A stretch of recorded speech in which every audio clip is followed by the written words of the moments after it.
Out of the Daily Report with me, George Maringa, and Rhoda Nyamai on Sign Language Interpretation tonight. The second part focuses on the Supreme Bench ouster, that is the Supreme Court President, who is also the Chief Justice of the Republic, Martha Koome, and the 6 judges of the Supreme Court who have a petition, who are facing a petition to the Judicial Service Commission for their removal. To further discuss this is Ishmael Nyaribo on the far right, an advocate and governance analyst, as well as Evans Ndong, a lawyer. Welcome, gentlemen, to the program. Thank you, Judge. Asante sana. Brilliant. And I'll begin with you, Ishmael. The Constitution of Kenya, of course, provides for the removal of a senior judge and also for the Chief Justice, Article 168, and and the articles that follow later. Of what importance, or how come this is coming, in 2025?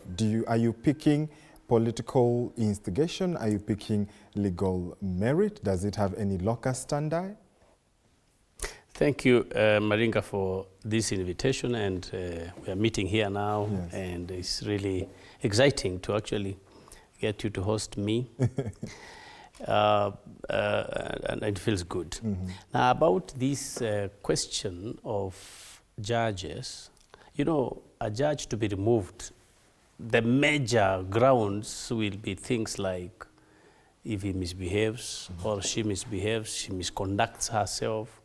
And when you talk about misbehaving and misconducting, that means things that are not, things that might bring disrepute to the High Court or to the Supreme Court, to the judiciary, mm-hmm. things that are related to corruption, things that are related to incompetence. Now, incompetence is something juicy for a lot of us, because what is incompetent? I mean, these judges do interviews in full glare of the media, and we see how they are being grilled.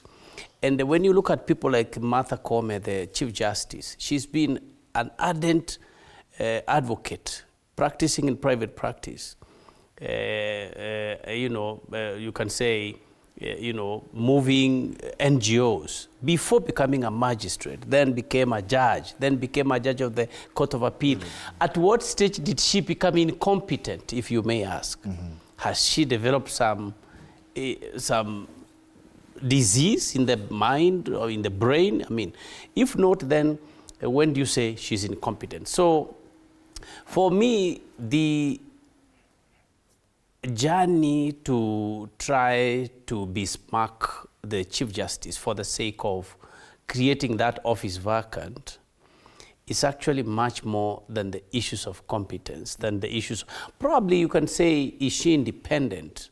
But I mean, that would be one ground. And so you look at so many other things. And again, George, in 2022, the Chief Justice gave a long judgment using quite unsavory and unpalatable statements along when she was reading the judgment in terms of hot air, describing a more young, vibrant lawyer as somebody who did not have her mind correctly when she was making her arguments before her. Mm-hmm. How come at that time there was nobody who complained that there was incompetence, that there was misconduct?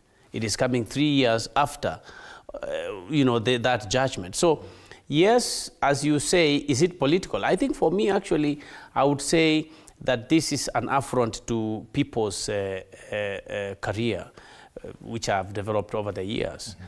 And to say the least, it borders on carelessness in terms of just attacking judicial officers because they differ with you on certain areas.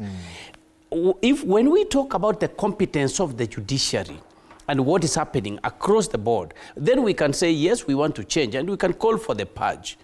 But just to vilify, bring about 5 or 6, 7 judges and say they should all be removed, we are creating a serious crisis in terms of if the Judicial Service Commission finds there are grounds, and then it calls for the tribunal to be, established, and then the president establishes a tribunal, and then these judges go there and they are actually removed, then there will be a serious crisis.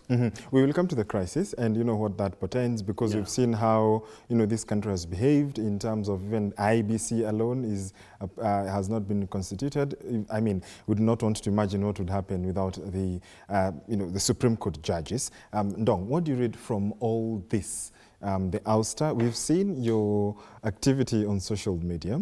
You have defended the Supreme Court judges. But what are you reading further to what we are seeing on this ouster? Well, I think, Maringa, first, I think I need to begin this conversation by simply saying that when you walk to any courtroom in this country, Maringa, you will notice that the design of the courts themselves, whether it's the Court of Appeal, whether it's a High Court, whether it's a magistrate court, is designed in such a manner that the judge or the judicial officer is always on a high pedestal.